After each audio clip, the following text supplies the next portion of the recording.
اما بعد، اسٹیج پر موجود پی ڈی ایم کے قائدین، قومی زعماء، بہاولپور اور سرائیکی وسیب کے میرے بھائیوں، دوستوں، جوانوں،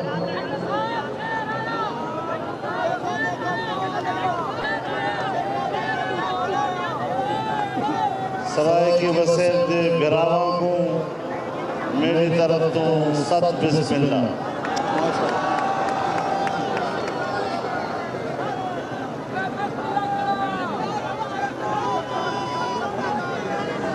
میرے دوستو،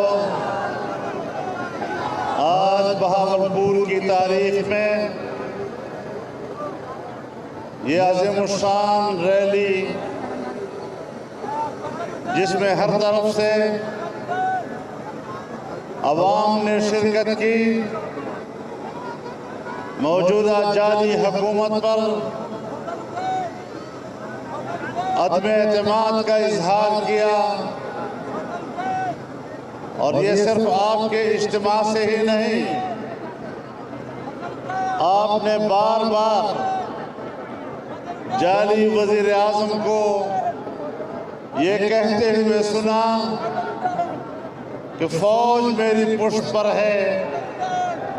اس بات کا اعتراف ہے کہ عوام اس کی پشت پر نہیں ہے۔ اور پرسوں آپ نے ایک تصویر دیکھی ہوگی جہاں ان کے دونوں طرف جو دو بڑے بیٹھے ہوئے تھے، ان کو وہ ایک شاعر کی زبان میں کہہ رہا تھا، تو میڈا بوتھا دیکھ حالات نہ پوچھ۔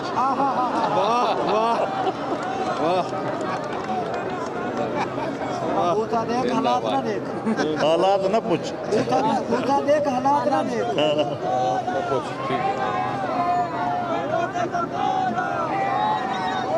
میرے دوستو، پاکستان ڈیموکریٹک موومنٹ پاکستان میں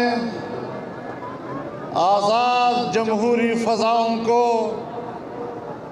بحال کرنے کی جدوجہد کر رہی ہے، اور اس عظیم مقصد کے لیے یہ ایک قومی تحریک ہے، اور پاکستان کی تمام سیاسی جماعتیں آج اس پلیٹ فارم پر متحد ہیں۔ میرے دوستو، میرے بھائیوں، چند دن پہلے پی ڈی ایم کا سربراہی اجلاس تھا، اور پوری حکومت اور حکومت کے تمام ایوانوں میں اس بات کا انتظار ہو رہا تھا شاید پی ڈی ایم میں اختلاف ہوگا، پی ڈی ایم ٹوٹ جائے گا۔ لیکن جب ہم نے فیصلے کیے اور ایک آواز کے ساتھ ہم باہر نکلے، تو جیسے ان کے گھروں میں ماتم بچھ گیا، اور انشاءاللہ ان کے گھروں میں یہ ماتم برقرار رہے گا۔ عوام بھوکے مر رہے ہیں، لوگ خودکشیاں کر رہے ہیں، بچوں کو ذبح کر رہے ہیں،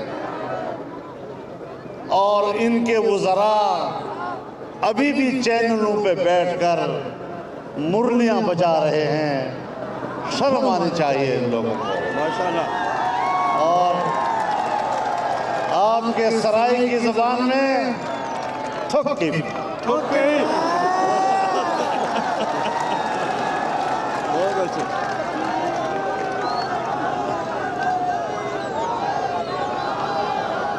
میرے دوستو،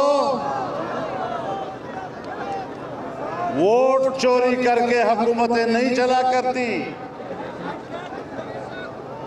عوام کا نمائندہ بن کر آنا پڑے گا، اور انشاءاللہ عوام کے نمائندے یہی ہیں جو آج پی ڈی ایم کے پلیٹ فارم سے آپ سے مخاطب ہیں۔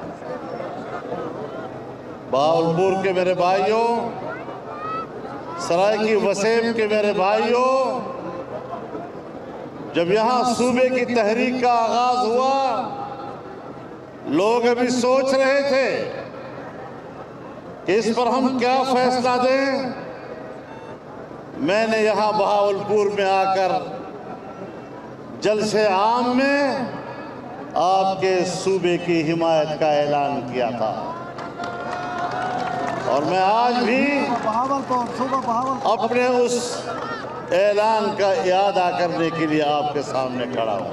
ماشاءاللہ ماشاءاللہ ماشاءاللہ۔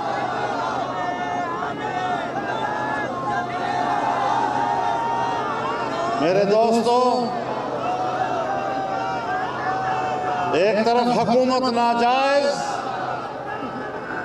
ایک طرف حکومت غیر جمہوری، اور دوسری طرف ملک کی معیشت کو تباہ و برباد کر دیا۔ میں نے ہر اجتماع میں یہ بات کہی ہے کہ آج کی اس متمدن دنیا میں، آج کی اس متمدن دنیا میں ریاستوں کی بقا کا دار و مدار مستحکم معیشت پر ہوا کرتا ہے۔ جہاں میاں نواز شریف صاحب کی حکومت آخری سال کا بجٹ پیش کر رہی تھی، تو اگلے سال کے لیے سالانہ ترقی کا تخمینہ 5.5% بتا رہی تھی، اور اس سے اگلے سال کے لیے 6.5% کا تخمینہ بتا رہی تھی۔ یہ نااہل آئے، ان نااہلوں نے پہلا بجٹ دیا، 5.5% ترقی کی شرح تو دور کی بات 1.8% پر آئے، اور جب دوسرا بجٹ پیش کیا تو 0 سے بھی نیچے 0.4% پر آ گئے، اور یہ کیفیت آئندہ چند سالوں میں اگر یہ حکمران رہے تو مزید برقرار رہ سکتی ہے۔ میرے محترم دوستو، میرے محترم دوستو، انہوں نے ناکام پالیسیوں کے نتیجے میں کشمیریوں کو مودی کے جبر و ستم پر چھوڑ دیا ہے۔ یہ کشمیر فروش ہیں، اور ہم نے اعلان کیا ہے کہ انشاءاللہ 5 فروری کو اپنی روایات کو برقرار رکھتے ہوئے پاکستانی قوم کشمیری بھائیوں کے ساتھ یکجہتی کا دن منائے گی، اور پی ڈی ایم کی سربراہی میں ملک بھر میں کشمیریوں سے یکجہتی کے لیے ہر بڑے شہر میں مظاہرے کیے جائیں گے، اور بتایا جائے گا کہ اس سرکار نے جعلی سرکار نے کشمیر کو بیچا ہے، یہ کشمیر فروش ہے، اور اس لیے کشمیر فروش ہے کہ ابھی ان کی حکومت نہیں آئی تھی۔ کشمیر کو 3 حصوں میں تقسیم کرنے کا فارمولہ عمران خان نے پیش کیا تھا، کسی اور حکمران نے پیش نہیں کیا تھا۔ میرے دوستو، کشمیر کو ہڑپ کرنا اور انڈیا کے ناجائز قبضے کو قانونی حیثیت میں تبدیل کرنا، اسی کے لیے عمران خان نے کہا کہ خدا کرے مودی کامیاب ہو۔ جب مودی کامیاب ہوگا تو مسئلہ کشمیر حل ہو جائے گا۔ کشمیر کا مسئلہ حل ہو گیا کہ اس نے کشمیر پر قبضہ کر لیا اور کشمیر کی مستقل حیثیت کا خاتمہ کر دیا۔ تو میرے دوستو، ان کی خارجہ پالیسی کو ذرا دیکھیں کہ ایک طرف وہ کشمیر کو بیچ رہے ہیں اور دوسری طرف یہ جو فارن فنڈنگ کیس ہے جس کو الیکشن کمیشن مسلسل ملتوی کر رہا ہے، یہ فارن فنڈنگ کیس دنیا کے مختلف ممالک سے آئے ہوئے پیسے میں خرد برد کا کیس ہے، جس پہ سب سے بڑا پیسہ ان کے پاس اسرائیل سے آیا ہے، اور اسرائیل کے اندر قادیانیوں نے ان کے لیے فنڈنگ کی ہے۔ یہ نمائندگی ہے جس کے لیے ہم بار بار کہتے رہے ہیں کہ یہ کس کے ایجنٹ ہیں۔ آپ کو بتانا چاہتا ہوں اور بہاولپور کے اس پلیٹ فارم سے اعلان کرنا چاہتا ہوں کہ انشاءاللہ 21 جنوری کو کراچی میں اسرائیل نامنظور ریلی ہوگی اور دنیا پر واضح کیا جائے گا کہ فلسطین پہلے ہے، فلسطینیوں کی مملکت کی آزادی پہلے ہے۔ پہلے فلسطین کی آزادی کی بات ہوگی، پہلے فلسطین کو تسلیم کرنے کی آواز ہوگی، پہلے بیت المقدس کی آزادی کی بات ہوگی، پہلے بیت المقدس کو فلسطین کا دارالخلافہ تسلیم کرنے کی بات ہوگی، اور انشاءاللہ یہ آواز پاکستان کی سرزمین سے اٹھے گی اور یہ امت مسلمہ کی آواز ہوا کرے گی۔ قائد ملت اسلامیہ حضرت مولانا فضل الرحمان، قائد انقلاب حضرت مولانا فضل الرحمان، میرے محترم تاجدار ختم نبوت، تاجدار ختم نبوت۔ میرے دوستو، ایک طرف ہندوستان ہمارا ایک مستقل دشمن ہے، دوسری طرف جب پاکستان میں چائنا نے 70 ارب ڈالر کی سرمایہ کاری کی، سی پیک کے ذریعے سے پاکستان کو پوری دنیا کا تجارتی راستہ بنایا، 35 ارب ڈالر پاکستان میں بجلی کی پیداوار کے لیے لگائے۔ آج یہ حکومت اسی لیے لائی گئی ہے، اسی ایجنڈے پر لائی گئی ہے، اسی بنیاد پر مغرب کی پشت پناہی اس کو حاصل ہے کہ چین کی اتنی بڑی سرمایہ کاری کو ناکام بنایا جائے۔ سو اس نے سی پیک کے سارے منصوبے کا بیڑا غرق کر کے رکھ دیا ہے، اور آج پورے ملک میں سی پیک کا وہی حال ہے جو پشاور میں بی آر ٹی کا ہوا ہے۔ میرے محترم دوستو، ملک کی معیشت کو انہوں نے سمندر میں غرق کیا ہے۔ جب آپ کی معیشت کمزور ہوگی، آج آپ خود بتائیں کہ افغانستان آپ سے منہ پھیر چکا ہے اور پاکستان کی طرف دیکھنے کے لیے تیار نہیں ہے۔ آج ایران پاکستان کا پڑوسی ہونے کے باوجود انڈیا کے کیمپ میں چلا گیا ہے، اور آپ خطے میں تنہا ہیں۔ پاکستان کو کہاں لے جایا جا رہا ہے؟ عجیب صورتحال یہ ہے کہ ہندوستان کی معیشت اوپر کی طرف جا رہی ہے، بنگلہ دیش کی معیشت اوپر کی طرف جا رہی ہے، ملائیشیا کی معیشت اوپر کی طرف جا رہی ہے، انڈونیشیا کی معیشت رو بترقی ہے، سری لنکا کی معیشت رو بترقی ہے، بھوٹان کی معیشت آگے بڑھ رہی ہے، نیپال کی معیشت رو بترقی ہے، افغانستان ہم سے کئی قدم آگے نکل چکا ہے، ایران کی معیشت ترقی کر رہی ہے، اور اس پورے ماحول میں ایک تنہا پاکستان ہے جس کی معیشت ڈوب رہی ہے۔ پھر ایسے حالات میں آپ بتائیں کہ یہ پاکستان کی بقا کے لیے رسک ہے یا نہیں؟ یہاں میں ایک بات بڑی وضاحت کے ساتھ کہتا چلوں کہ جو حکمران کہتا ہے کہ فوج میری پشت پر ہے، اس لیے مجھے موقع دیا جا رہا ہے کہ میں اپنی فوجی قیادت کو نہایت احترام کے ساتھ مخاطب کروں کہ اگر آپ اس ناجائز نااہل حکومت کے پشت پر ہیں تو پھر اپنی پوزیشن واضح کریں، تاکہ ہم اگر تحریک چلائیں تو پھر آپ کی طرف اس کا رخ ہوگا، کیونکہ آپ اس جرم میں شریک ہیں۔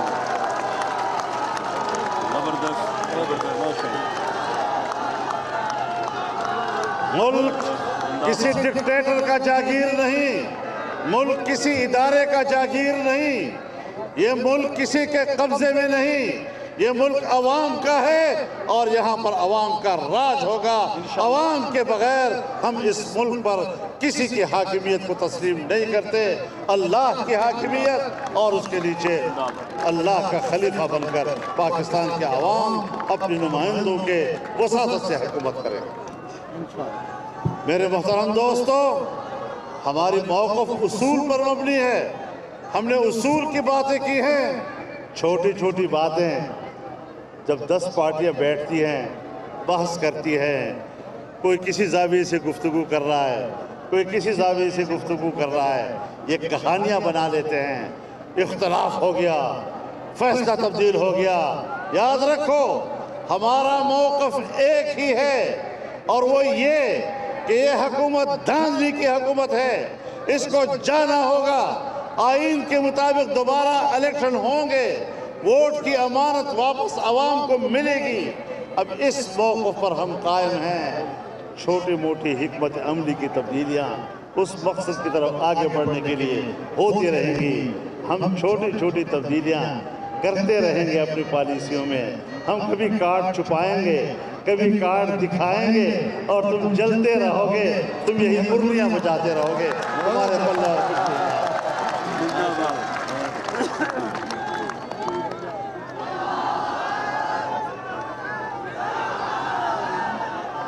میں حکمرانوں کو بتانا چاہتا ہوں کہ جو لوگ آج پی ڈی ایم کے پلیٹ فارم پر کھڑے ہیں، یہ بڑے بالغ النظر سیاسی لوگ ہیں، یہ اپنے قدموں پر کھڑے سیاسی لوگ ہیں، اور تم کسی کی بیساکھی پر چلنے والے، تمہیں تو چلنا ابھی تک نہیں آیا، تم نے قوم کو سیاست کیا دینی ہے۔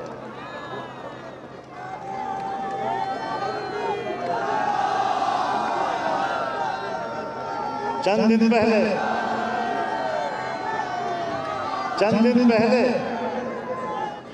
ایک انٹرویو میں مجھ سے ایک صحافی نے پوچھا کہ حکومت کہتی ہے کہ ہم تبدیلی لائیں گے، دیکھو نا وزارت ایک تبدیل ہو گئی، ایک وزارت کسی کو، دوسری وزارت کسی کو، تو آپ تبدیلی کیوں نہیں مانتے؟ میں نے کہا وہ 2 بندے بازار میں جا رہے تھے، ایک نے دوسرے کو آواز دی کہ تیرے کپڑوں سے بدبو آ رہی ہے، یہ کپڑے تبدیل کر لیں، تو پھر دونوں نے آپس میں تبدیل کر دی۔ یہ اس طرح کی تبدیلی ہے۔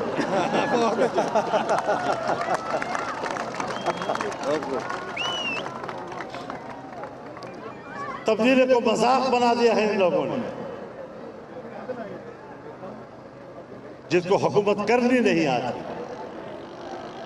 جو صبح و شام پوچھتا ہے میں نے بیان کیسے دینا ہے۔ اس دن آج ایک انٹرویو دیا، ایک بیان دیا اس نے کہ مجھے تو حکومت چلانی نہیں آتی، میرے پاس تو ٹیم ہی نہیں ہے جس کو حکومت چلانے آئے، مجھے تو تجربہ ہی نہیں تھا، مجھے تو کچھ وقت چاہیے، مجھے تو اعداد و شمار کا بھی پتہ نہیں چلتا تھا۔ تو جب کچھ پتہ نہیں تو کس بلا نے کہا تھا کہ حکومت میں آؤ؟ ابھی پرسوں پوچھا گیا کہ آپ نے یہ بات کہی، آپ نے یہ بات کہی، آپ نے یہ بات کہی، تو اس نے کہا میں نے اس طرح نہیں کہا، میرا مطلب یہ تھا، میرے مطلب کو غلط بیان کیا گیا، میرے سیاق و سباق کو اس طرح بیان کیا گیا، یہ کیا گیا، وہ کیا۔ اب بتاؤ، اس کو نہ بیان دینا آتا ہے نہ صفائی دینے آتی ہے۔ جس کو نہ بیان دینا آتا ہو، نہ بیان کی وضاحت آتی ہو، نہ بیان کی صفائی آتی ہو، وہ پاکستان کا وزیر اعظم بنا ہوا ہے۔ بی بی مریم نے تو کہہ دیا کہ بنی گالہ کے محل کو انہوں نے ریگولرائز کر دیا ہے. اس کے گھر میں کچھ اور بھی ہے جس کو وہ ریگولرائز کرانے کی کوشش کر لے تو بہتر ہو.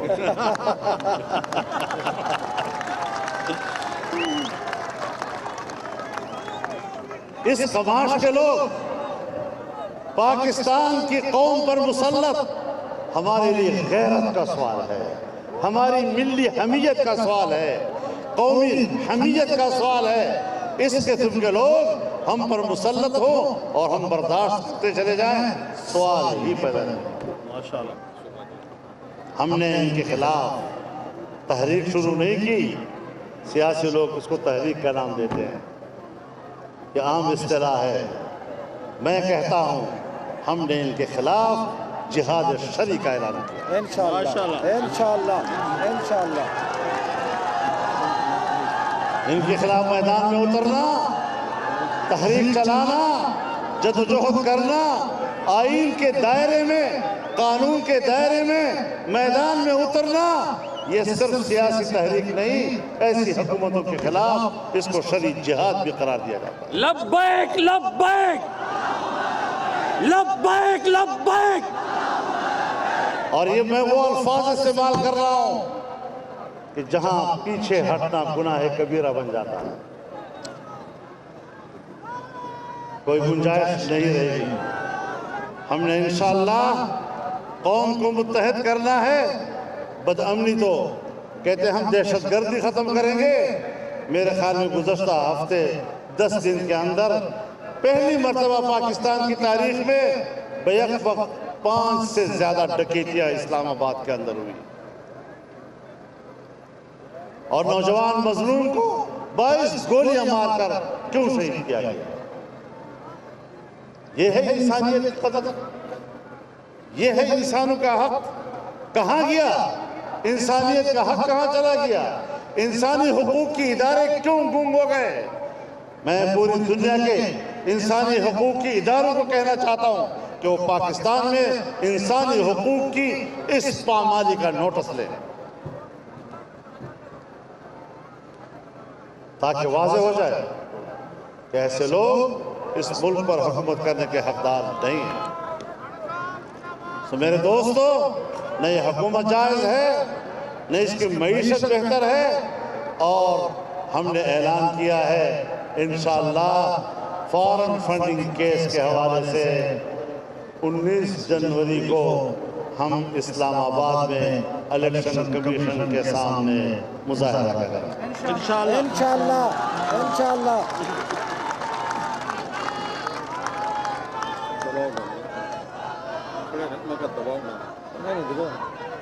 اس 2 سالوں میں اس حکومت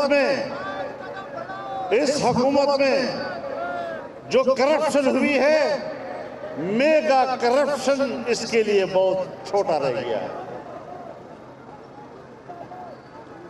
نواز شریف کرپٹ ہے، زرداری کرپٹ ہے، اور بابا تو سارا ٹپر کرپٹ ہے.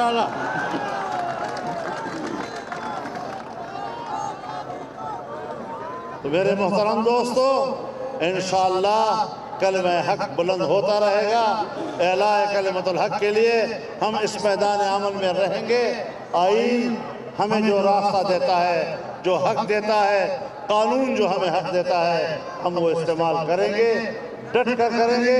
اس وقت تک لڑیں گے جب تک کہ اس حکومت کو سمندر میں غرقاب نہیں کریں.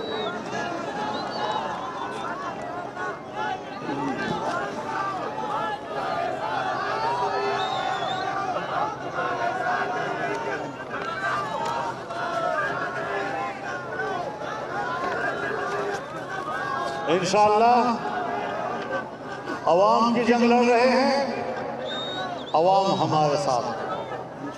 ہم کشمیریوں کی جنگ لڑ رہے ہیں، کشمیری ہمارے ساتھ. ہم فلسطینیوں کی جنگ لڑ رہے ہیں، انشاءاللہ فلسطینی ہمارے ساتھ ہوں گے. آپ آج امت مسلمہ کی آواز بننے جا رہے ہیں، اور آپ نے جب ہم پاکستانی ہیں، پاکستان کا قد کاٹ اتنا اونچا کر دو تاکہ دنیا تسلیم کر لے کہ پاکستان کسی کی کالونی نہیں ہے، آزاد اور خود مختار مملکت ہے اور امت مسلمہ کی آواز ہے۔ اللہ تعالیٰ اس تحریک کو کامیاب بنائے۔ میں ایک بار پھر اس کامیاب ریلی پر آپ کو اور بہاولپور اور سرائیکی وسیب کو مبارکباد پیش کرتا ہوں اور اس کامیاب ریلی پر آپ کو سلام پیش کرتا ہوں۔ اللہ تعالیٰ قبول فرمائے اور اپنی نصرت سے اللہ ہمیں مالا مال فرمائے۔ وآخر دعوانا ان الحمدللہ۔ دعا تو کرا دو۔ مولانا فضل الرحمان بہاولپور میں ریلی سے خطاب کر رہے تھے۔ انہوں نے کہا کہ آج بہاولپور کی عوام نے جعلی حکومت پر عدم اعتماد کا اظہار کیا ہے۔ انہوں نے کہا کہ پی ڈی ایم ملک میں آزاد جمہوری فضاؤں کے لیے جدوجہد کر رہی ہے۔